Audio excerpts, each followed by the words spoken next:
Hi friends, welcome to this latest episode of the Nationalist View, and we have with us a very special guest, Mr. Bipin Deo from Kathmandu, Nepal. Bipin ji, thank you so much for joining us. Thanks for having me, Anand. Bipin ji is a geopolitics expert from Nepal, and we will also be sharing the links of some of his recent writings in the description box. We will also be giving a detailed bio of Mr. Bipin Deo in the description box, and we are going to talk about a number of issues in South Asia. But before that, we'll talk about India's freedom movement's connection to Nepal, about which not many people know. So, sir, my first question is that India has just celebrated its 80th Independence Day on 15th of August 2026. So, but there is a chapter of India's freedom movement which is linked to Nepal also. So, if you could elaborate upon this, that what is the linkage of India's freedom movement with Nepal, and how did Nepal's movement for democracy initially also influence the Indian nationalists?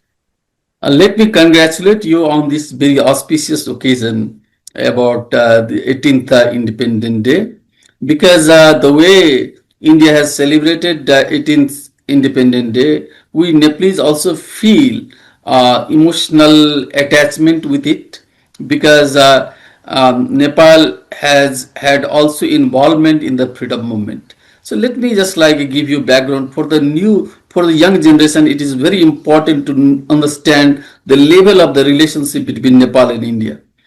Under the call of Mahatma Gandhi, many young people of Nepal had participated freedom movement, just like BP Koirala, Matrika Prasad Koirala, Dr. Dilli Raman Regmi, Manmohan Adhikari, Krishna Prasad Bhattrai. There were a number of the leaders participated.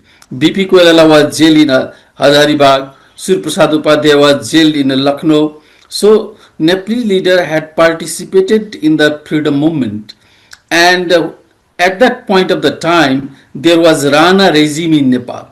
So Nepali leaders gained strength, emotional support, and just like moral power from the leadership of Mahatma Gandhi to launch revolutions against the Rana regime in Nepal for the establishment of the multi-party democracy in Nepal. So in one way, freedom movement has a great deal of impact on the evolution of political development of Nepal, on the freedom movement, for the democracy in Nepal.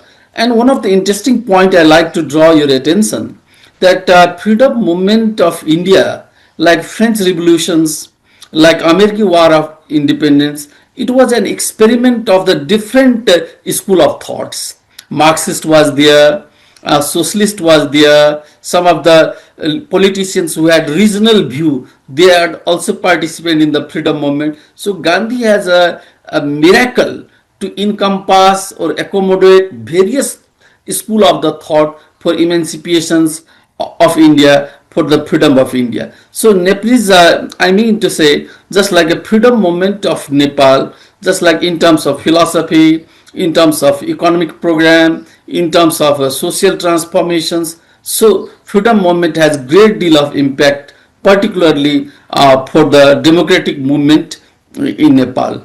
Anandji, this is my take. So, sir, there is a very famous episode about Jayaprakash Narayan and Dr. Manohar Lohia's stay in Nepal. I think it was during the freedom movement. So, if you could tell our viewers a little bit about how significant it was.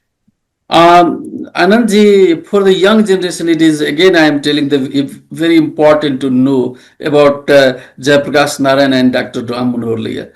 I think Jayaprakash Narayan, he was educated from United States of America and he participated in the freedom movement.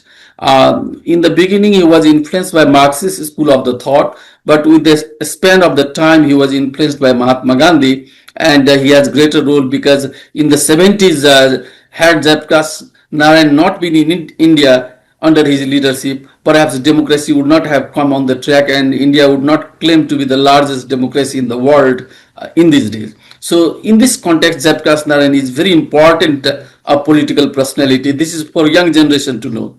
At the same time, Dr. Manohar Lohia, at the age of the 22, he did his PhD from the great economist Jamberg from Germany. And it was Dr. Manohar Lohia who was a secretary in Congress under the leadership of Jawaharlal Nehru to define design of the foreign policy of India. In his recommendation, Asian Relations Conference had taken place in Delhi before the freedom movement. Let me elaborate. After the Quit India movement, all Patel, Nehru, all important senior rank of the leaders were arrested, and responsibility fell on the shoulder of young socialist leader Jayaprakash Narayan and Ram Manohar Lohia. Jayaprakash ji was in Hazaribagh jail, and Ram Manohar Lohia and Jayaprakash Narayan, just like they took shelter in Saptari district, a place called Hanumannagar. It is in those days Hanumannagar was just like a capital of Saptari headquarter like this, and Ranarism was already there. So Jayaprakash Narayan and Ram Manohar Lohia, Vijaya Patwardhan was also there. And local leader, later on he became the major leader of Nepali Congress, Rameshwar Prasad Singh, very prominent personality of Nepal, a number of Jayamangal Prasad Singh. There were many young leaders from the Saptari districts. They were in touch with those very socialist leaders. Started regulating the freedom movement of India. Even socialist conference took place in the Saptari districts under the leadership of Jayaprakash Narayan and Lohia. And what happens, Lohia was very important in terms of his thought, just like a guilty man of the partition of India, missing point in the Marxism, economy after Marx. So Lohia was also trainer to the young revolutionary, how the socialist revolutions can be launched in India and Nepal too. So he used to give the training to young revolutionary, and it was also target against the Ranarism of Nepal. As a result of it, what happened, Rana's policemen, spies, they reported government, and JP and Lohia were arrested in Hanumannagar. They were put in jail. So, and freedom movement in India was just like, people were hopeless. People were like, what would happen if Lohia and Jayaprakash Narayan would come under the custody of the British? Then there would be setback to the freedom movement. So, both Indian leaders and Nepalese leaders at the local level, they just like in the night, they demolished the Hanumannagar jail, and Lohia and Jayaprakash Narayan, they were released from the jail. Pradeep Giri, one of the socialist thinker of Nepal, he has passed away. He has written, had this very movement not taken place in the soil of Nepal, perhaps democracy in Nepal would not have come out yet. Because after the freedom movement of India, Lohia and Jayaprakash Narayan, both of them made up their mind to give moral support to the revolutionary leaders of Nepal against the Ranarism. Even it is interesting to note here, for your kind information, that Lohia had staged satyagraha in front of Nepalese embassy at the Delhi. And Nehru was at that time Prime Minister, and Lohia was just like arrested because it was not policy of Jawaharlal Nehru to interfere in the internal affairs of another country. So, for sake of democracy in Nepal, Lohia was arrested and he was put into jail. At the same time, it is very interesting and emotional event that BP Koirala was fast to death. He was at the satyagraha. 26 days have been spent, and Rana was not paying the heed. He wanted to let him die. Then it was Lohia who coordinated the meeting with Gandhi to major leaders like Ganeshwan Singh and Krishna Bhattacharya. They met Gandhiji, and Gandhiji. He gave the moral pressure to Ranarism in Nepal, and it was due to this reason that BP Koirala was released and democracy in Nepal was established. So in this way, this type of unique relationship between Nepal and India cannot be found in the chapter of the history of any bilateral relation of the world. I mean, this is what I realized, that this is what the connection between Nepal and India. This is my take, Anandji. So let's move a little bit towards South Asia, because in almost a weekly conversation which we have, we cover various aspects of developments in South Asia, and you do decode it for our viewers. So recently there is a lot of hype about what you call the Muslim NATO or the Mecca Defense Pact, in which Saudi Arabia, Turkey, and Pakistan. So they have signed a defense cooperation agreement, and while Pakistan has been creating a lot of hype about it, but there is a lot of skepticism about it amongst the analysts also. And we have recently seen that the act, though signed, doesn't seem to be getting executed, because while Iran has attacked Saudi Arabia, so Pakistan has not come to the defense of Saudi Arabia. So, sir, overall, this does impact the larger South Asian, what you call the geopolitical scene, and especially the from India's security and South Asian geopolitics perspective. How do you see this pact between Saudi Arabia, Turkey, and Pakistan? Anandji, it is very interesting questions, and this question is in fact just like for many diplomats and experts, it is a matter of great deal of contemplation and speculations. Actually, there are three factors that have influenced this very triangular relationship. First point, we need to understand that Turkey is a part of the NATO, and Saudi Arabia was a security ally of United States. And as far as Pakistan is concerned, Pakistan army and Pakistan establishment is always in the hand of United States. So in the epicenter of United States, let us examine this very triangular relationship. Number one. Number two, if you look at in terms of Shia and Sunni, then what you find, it is just like an attempt to isolate Iran, because Turkey has a border with Iran, Pakistan has a border with Iran, and this very triangular relationship is in the long run under the question mark about monopoly and just like big brotherly behavior of Iran. Number two. Number three, Pakistan is consistently and continuously trying to deviate the mind and attention of its own people that Pakistan is becoming a global leader. Interlocutors or meditators, or just like it has been just like a major player in the global politics. So in order to deviate the attention of local people, a domestic audience, Pakistan is playing its role. One of the commentators has just pointed out that Saudi Arabia wants to be just like Sikhs, they need the security. They want the Pakistani soldiers should come, they should die their death in their soils, and something they want security. Turkey wants to be Ottoman Khalifa, and Pakistan needs money.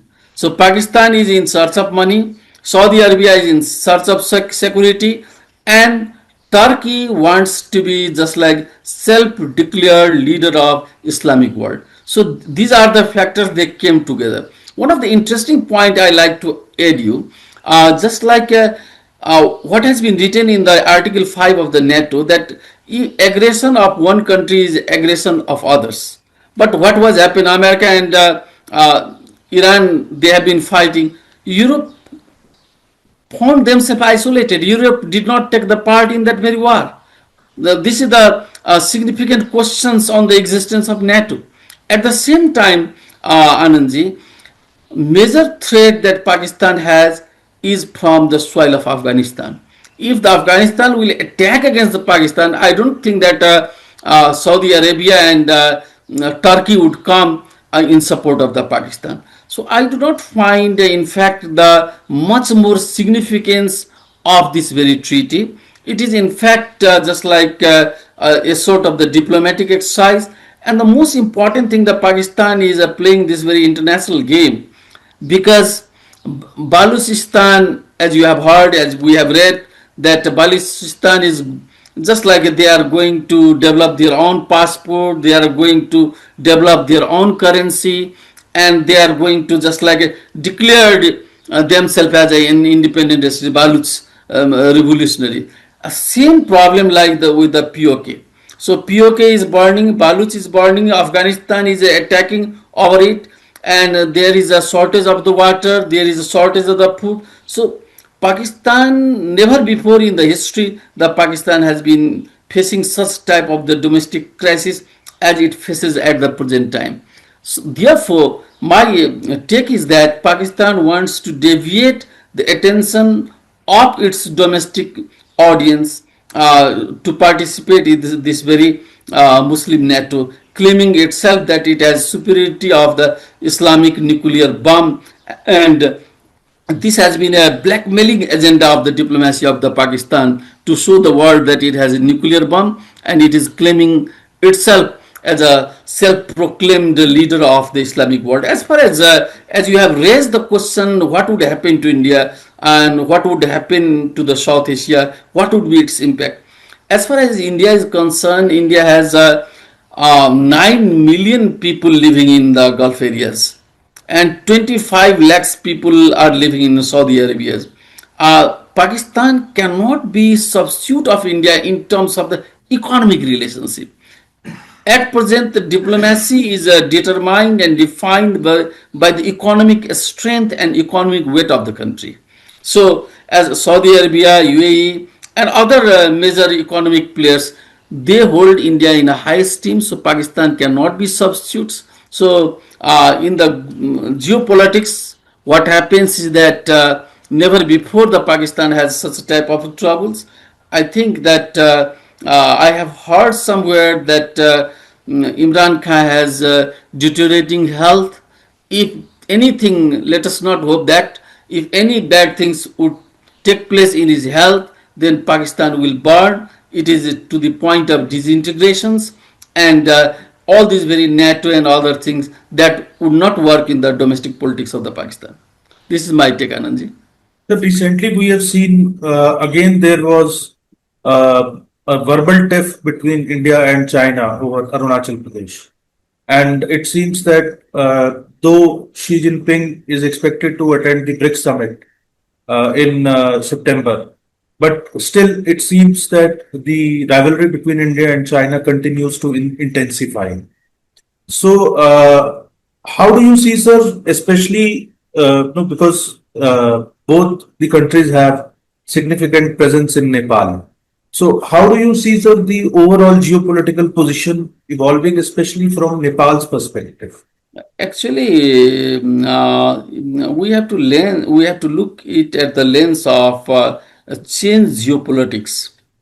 If we trace the history, when Xi Jinping was in Mamlapuram, at that point of the time there was friction in the border. There was a clash, if you recall this very event.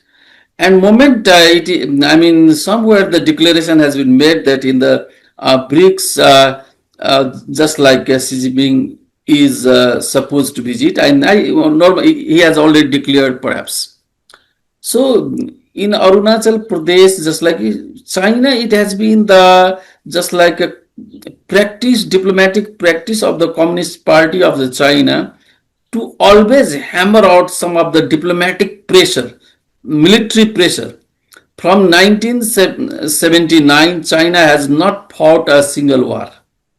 You find after the Vietnam War, never China has fought the war. China has been in the habit of exerting some of the pressure diplomatically in terms of its military strength to its neighbors.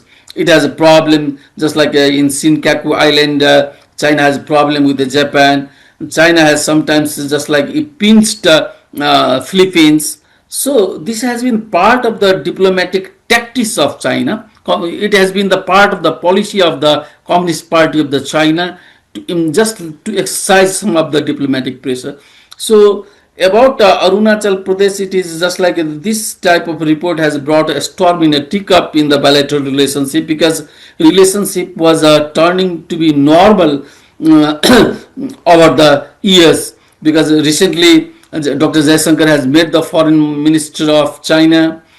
Similarly, cordial atmosphere is being built to have bilateral meetings between Modi and Xi Jinping. So I think that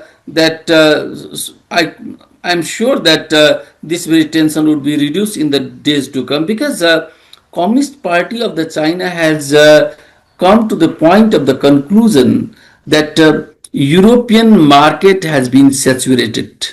United States has a protective market. It doesn't allow as it used to open its market for China. African countries do not have the deep pockets. There is a conflagration in the Middle East. So if you look at the globally, India is the only market. It is a fast growing economy. It has demographic dividend, and it has just like middle class is emerging by leaps and bounds at that point of the time for sake of the market. And Chinese economy is a totally export based economy. So China, in order to sustain its growth, China has no other alternative than just like exploring and investing in the Indian market. So I think it is just like it is a part of the tactics. I have not taken it as seriously, because we have seen what has happened in Galwan. Just like from Doklam to Galwan, if we study that very long span of the time, we find that Chinese is in the habit of negotiating, bargaining. They go to a step forward and they come back backward. So this is the tactics. Tactics and strategy are two different things. And Communist Party of the China is always a smart in the tactics. And Indian diplomats can understand it. And I think that India would respond accordingly. This is my take, Anandji. So my last question is, there are a lot of things happening in South Asia. Sheikh Hasina is scheduled to return. She has announced that she will return to Bangladesh in December. Bangladesh, already the Islamist forces are there on the rise, even under the BNP government. Then, of course, in Nepal, we have seen a lot of things happening there, a lot of action happening there also under the new regime. So there is growing discontentment about the policies of the new regime, or if I may say, the expectations which were there, especially amongst the youth. They haven't been met, and of late we have seen some communal clashes in the border areas of Nepal also. And then apart from that, of course, there is turmoil in Pakistan, in POJK, just Pakistan occupied Jammu Kashmir, Balochistan, and Khyber Pakhtunkhwa also. It is also having a fight with Afghanistan. Pakistan and Afghanistan are almost basically at war with each other. Similarly, the West Asia conflict is still going on. And so if we look at the near future, what major geopolitical shifts do you foresee in South Asia? And where does Nepal fit into this emerging order? Actually, you find that in South Asia particularly, as you have just like started with your question in Bangladesh, and in Bangladesh, energy shortage is very high. People live in darkness for 10 hours, even in night. Only in some village 4 hours, 5 hours there is only electricity. Why? Because of the bilateral relationship with India, obviously, frankly speaking. Similarly, economic factor is the major challenge, particularly in the South Asia. Maybe Nepal, maybe Bangladesh, maybe Sri Lanka, maybe Maldives. So it is for time has come to review and revise diplomacy in terms of the economic policy. Gone are the days that we talk about fundamentalism, fanaticism, narrow nationalism, these things. India is a transit point, and India is growing fastly. So we have to participate in the growth story of India. For this, India has to also compromise. Nepal has to also compromise. Bangladesh has to also compromise. So, as long as, I mean, in South Asia, what we find, just like narrow nationalism is the root cause of our poverty and backwardness. In Pakistan, one buys onion in a 500 Pakistani currency, 1 kg. Had it just like imported from India, then the price would fall in 50 rupee. So who are suffering ultimately?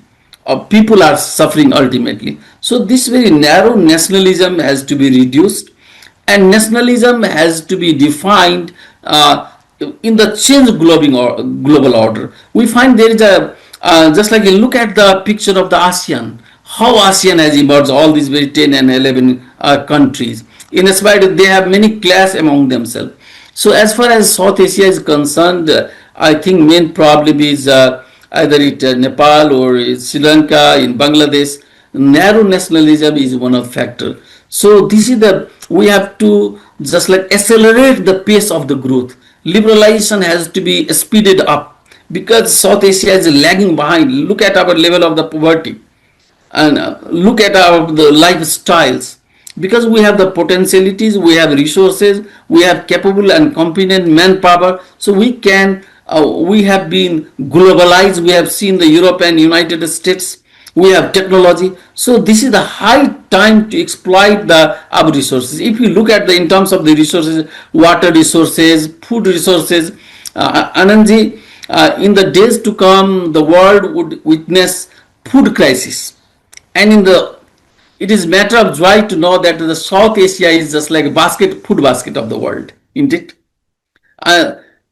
Just like global, just like environmental and ecological crisis, Europe is burning. So look at just like even Nepal, so beautiful and wonderful country in terms of its geography, beautiful jungles, hills and mountains. So we can develop the tourism to large extent. So I think governments of all these very South Asian countries have to change their way of thinking, their behavior, and they have to focus on economic growth. This is the demand of the day. And on this auspicious occasion of Independent Day of India, because the Independent Day of India is connected with Pakistan to Bangladesh to Nepal to all measures, because we all to this very movement, we have a sense of ownership to this, and we have to take the lessons from the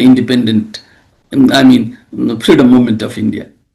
This is my take, Anand. Right, sir. Thank you so much, sir, for decoding all these things, and we'll continue to request Mr. Bipin Deo to come back on our shows repeatedly to decode all these issues. It is very important, especially to get this perspective from Nepal, because Nepal and India, so they have not only great civilizational contact, but also especially from the perspective of Hindu Dharma and Sanatan Dharma. So both of them are intrinsically basically linked. So thank you so much, sir, for decoding all these things, and we'll continue with many more such conversations on our podcast. So keep watching and keep subscribing to the channel. Also, if you have liked the video, share it also. Thank you so much, sir, once again, and viewers will be back soon with another podcast. Thank you so much. Thanks, Anandji.